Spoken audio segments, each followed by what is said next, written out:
Alright guys, स्वागत है आप सभी का bleach 1000 year of blood war part 2 episode number 5 में। गाइज, अगर आप मेरा वीडियो देख रहे हो तो इसे लाइक या डिसलाइक करने का ट्राई जरूर से किया करो। इससे आखिर मुझे भी पता चलेगा कि आप लोगों को मेरा वीडियो कैसा लग रहा है। एपिसोड 5 के बिल्कुल ही स्टार्टिंग में हमें कैप्टन कुरोसुजी की लैब का सीन दिखाया जाता है। यहाँ पे हमें बताया जाता है 42% सोल रिपर आर्मी ही अलाइव होती है, बाकी के सारे मारे जा चुके हैं।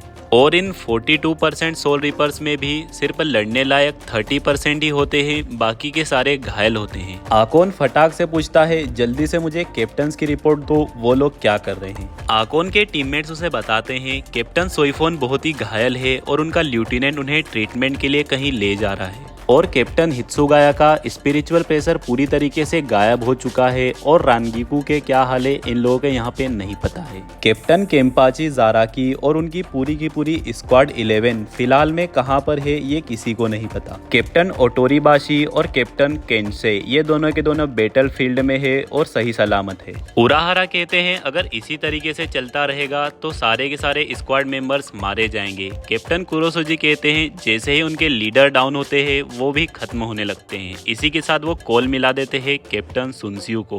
कैप्टन कुरोसुजी कहते हैं बधाई हो कैप्टन सुनसियू, जब तक तुम एनिमीज के साथ चाय पीने में बिजी थे अपनी लड़ाई की स्ट्रेंथ 70% गिर चुकी है। इसी के साथ कैप्टन कुरोसुजी सारी की सारी रिपोर्ट कैप्टन सुनसियू और सभी लोगों के पास पहुंचा देते हैं। यहाँ पर कैप्टन सुनसियू का काम होता है कि वो सारे के सारे लोगों को ऑर्डर्स दे। कैप्टन सुनसियू सभी से कनेक्ट हो जाते हैं और उन्हें कहते हैं तुम सभी को इन्फॉर्मेशन भेजी जा चुकी है। रेड साइन का मतलब है इन जगहों पे अभी भी बैटल चालू है, इसीलिए अपने पास की जगह पे जाओ और अपने सीनियर्स के ऑर्डर के हिसाब से काम करो। ये मैटर नहीं करता कि तुम कौन सी स्क्वाड के अंदर हो और कौन सी स्क्वाड नंबर तुम्हारी है। इसी के साथ जो बिखरी हुई बैटल स्ट्रेंथ होती है, मतलब कि बिखरे हुए सोल रिपर्स, वो इकट्ठे होने लगते हैं उन जगहों पर जहाँ पर उनकी जरूरत है। इसी के साथ सीन शिफ्ट होता है कैप्टन केंशे और captain Otoribashi versus Sternritter S पे। भाई साहब, कैप्टन केंशे यहाँ पर डायरेक्ट अपनी बांकाई को एक्टिवेट कर लेते हैं और इनसे फाइट करने के लिए तैयार हो जाते हैं। जैसे ही कैप्टन केंशे अपनी बांकाई को एक्टिवेट करते हैं, स्टर्न रिटर एस उनके ऊपर एक अटैक कर देता है। कैप्टन केंशे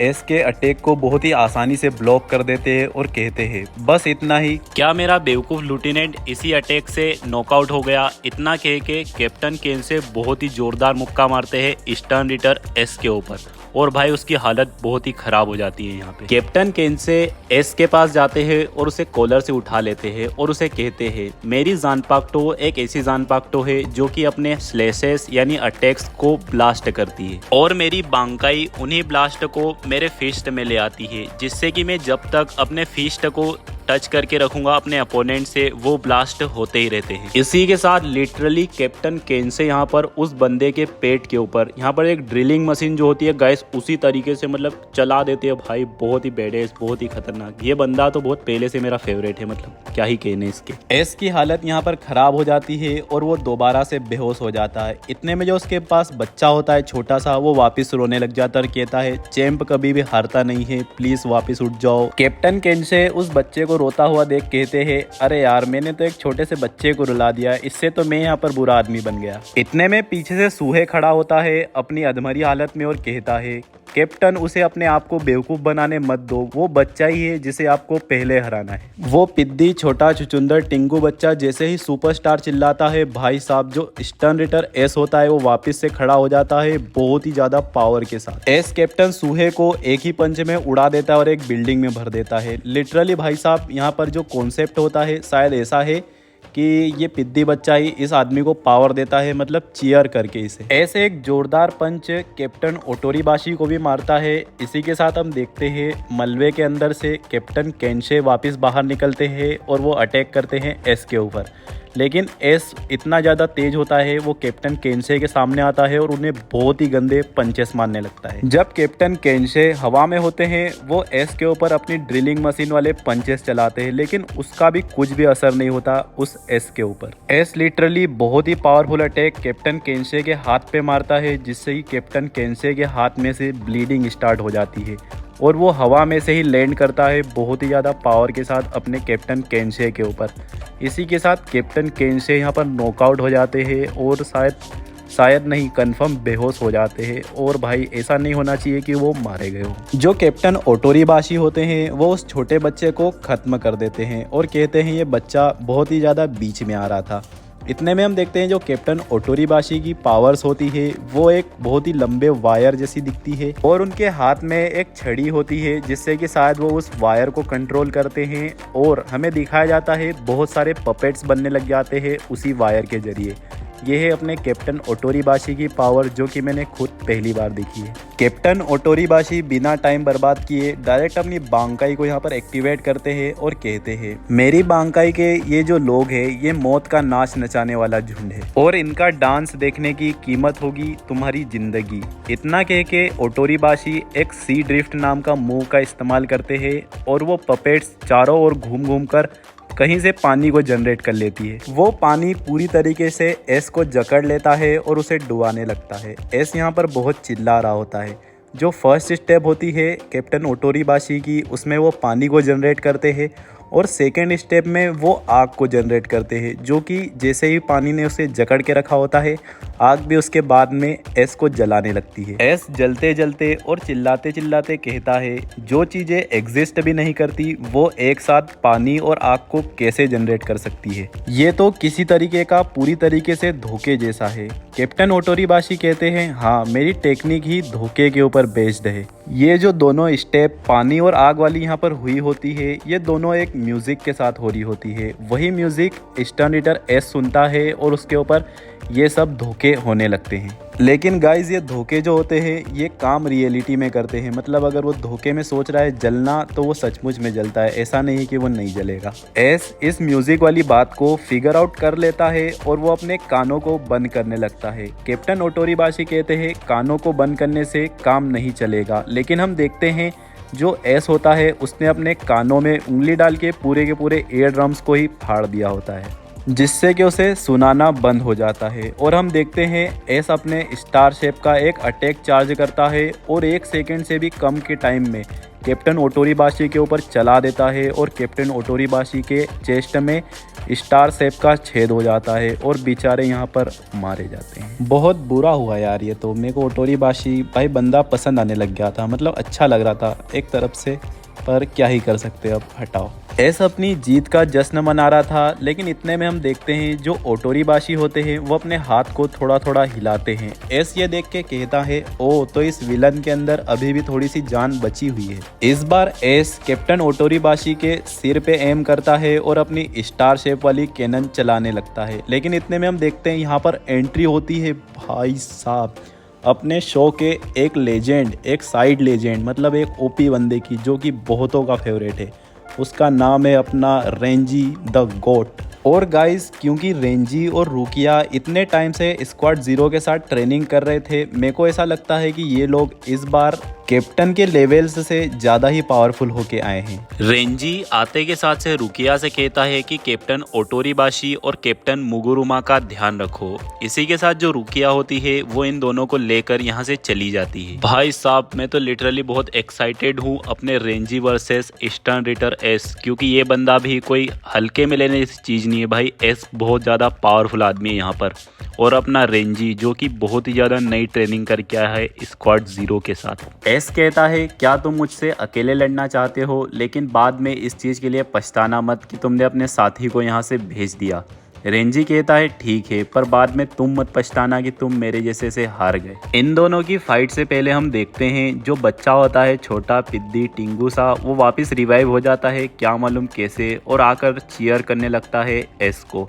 इससे कि एस के जो ईयर ड्रम्स यहाँ पर रप्चर हो गए थे वो भी वापस सही साठ सलामत हो जाते हैं। और ऑब्वियस सी बात है कि उसकी पावर्स यहाँ पर थोड़ी सी और बूस्ट हो जाती है। रेंजी सबसे पहले तो उसी छोटे पिद्दी बच्चे को काट के 2 हिस्सों में अलग कर देता है, मतलब उसकी मुंडी उड़ा देता है और उसे मार डालता है। उधर दूसरी साइड पे रुकिया दोनों कैप्टन्स को अपनी उनाहाना की लेफ्टिनेंट के पास ले जाती है ताकि वो उनका ट्रीटमेंट या फिर हील कर सके कैप्टन्स को।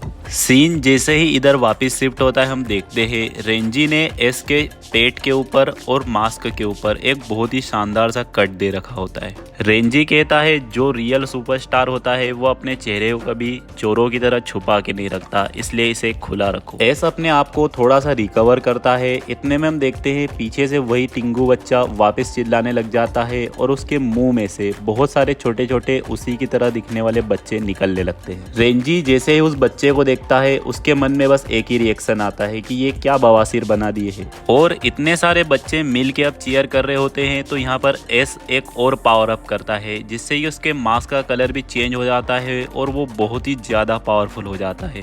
वो रेंजी को एक बहुत ही तेज मुक्का मारता है जिससे कि रेंजी उड़ता हुआ बिल्डिंग्स में भरा जाता है। एस बहुत ज्यादा मुक्के बहुत ही ज्यादा स्पीड के साथ रेंजी को मार रहा होता है, लेकिन रेंजी सारे पंचेस को रेजिस्ट कर रहा होता है अपने ऊपर झेल के। इसी के साथ यहाँ पर एस अपनी क्विंसी वॉल्स्टन डिश को भी एक्टिवेट कर लेता है और वो एक स्टार शेप का अटैक चार्ज करके रेंजी को मारता है। लेकिन हम देखते हैं जो नीचे उसके पिद्दी चीयर करने वाले छुटकू छुटकू टिंगू टिंगू बच्चे होते हैं वो उनको भी खत्म कर देता है अपने रेंजी के साथ में ही। मतलब कि ऑब्वियस सी बात है रेंजी यहाँ पे नहीं खत्म होता, लेकिन वो बच्चे सारे के सारे मारे जाते हैं। भाई साहब ये देख के क्या मालूम क्यों यार बहुत ही सुकून मिल रहा है। ये टिंगू बहुत ही इरिटेट कर रहे थे, इनके साथ तो बस ऐसा ही होना था।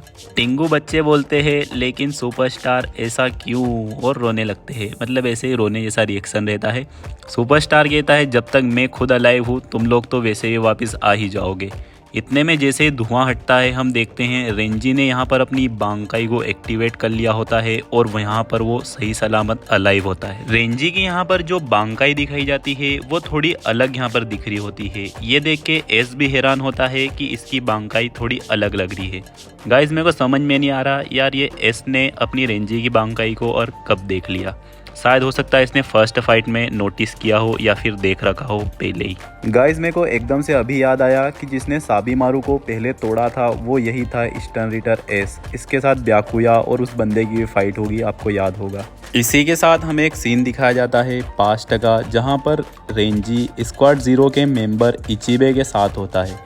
इचिबे कहता है जो तुम्हारी बांकाई का नाम है हिहियो साबीमारू ये एक झूठा नाम है। मतलब ऑब्वियस सी बात है जानपाक्टो के नाम होते हैं बांकाई के नाम नहीं होते। वो थोड़ा 19-20 हो जाता है, कभी कभी मैं इधर उधर चुक जाता हूँ, समझ जाया करो। रेंजी कहता है झूठा नाम, लेकिन ये कैसे हो सकता है। इचिबे बताते हैं कि तुम्हारी बांकाई तुम्हें कुछ हद तक ही अपना मास्टर मानती है, जिससे कि उसने तुम्हें अपना आधा नाम ही बताया है, इसका पूरा नाम कुछ और है। रेंजी पूछता है आपको मेरी बांकाई के बारे में इतना सब कुछ कैसे मालूम। इचिबे कहते हैं ये सवाल तुम उस इंसान से पूछ रहे हो जिसने की सारी जानपाक्टोस को नाम दिया है और जितने भी फिनोमिनास है सीकाई और बांकाई के जो कि तुम सोल सोसाइटी में नाम इस्तेमाल करते हो वो सारे के सारे मेरे ही देन है। मतलब ओवरऑल में इचिबे कहते हैं बच्चा है तू रेंजी, मेरे सामने बच्चा वही बन के रहे। रेंजी कहता है गुरुजी आखिरकार आप हो कौन।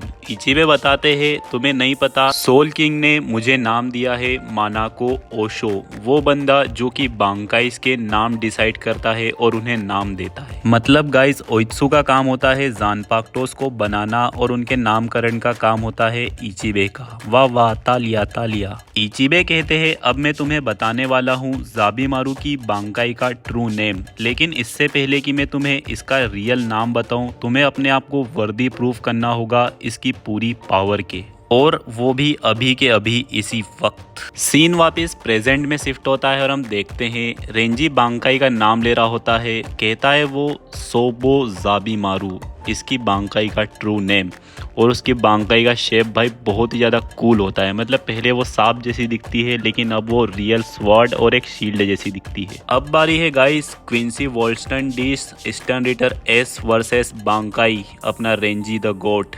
रेंजी और ये दोनों एक दूसरे के ऊपर अटैक करते हैं और हम देखते हैं रेंजी एक बहुत ही बड़ा हाथ जनरेट करता है अपने बांकाई के जरिए और वो पकड़ लेता है एस को। रेंजी की ग्रिप के सामने एस टिक नहीं पाता और और रेंजी अपने बड़े हाथ का इस्तेमाल करके उसे ऊपर उछाल देता है एक बिल्डिंग की तरफ। ये दोनों एक दूसरे के ऊपर फिर से एक जोरदार अटैक करते हैं, जिसमें इस बार रेंजी अपनी स्वॉर्ड का यूज करके एस के चेस्ट में एक बहुत बड़ा छेद कर देता है, यानी कि अपनी स्वॉर्ड को आर के पार कर देता है। इसी वक्त रेंजी एक बहुत ही खतरनाक मूव का इस्तेमाल करके स्टर्न रिटर एस को खत्म कर देता है और भाई साहब लिटरली ये बंदा पूरी तरीके से मेल्ट या फिर भस्म हो जाता है, गायब ही हो जाता है। पोस्ट क्रेडिट सीन में हमें दिखाया जाता है क्विंसी किंग अपनी चेयर पे बैठा रहता है। वो उरियो से कहता है कि अच्छा एस भी अब मारा गया।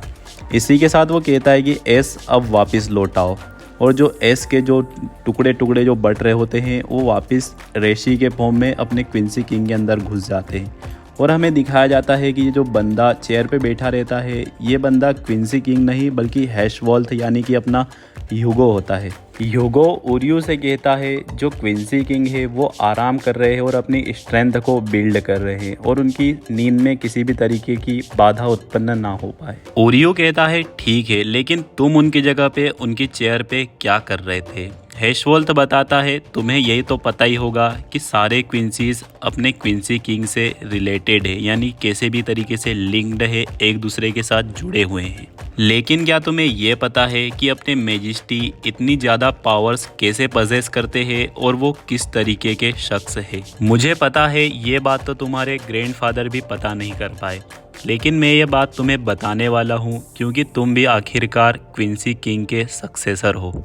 और इसी के साथ भाई लोग आप लोगों को वीडियो को लाइक करना है, चैनल को सब्सक्राइब करना है और बेल आइकन को ऑल पे सिलेक्ट करना है, क्योंकि ये है एपिसोड नंबर 18 यानी कि bleach 1000 year of blood war part 2 episode number 5 का एंड। मिलते हैं एपिसोड नंबर 6 में और एपिसोड नंबर 19 में। तब तक के लिए बाय बाय।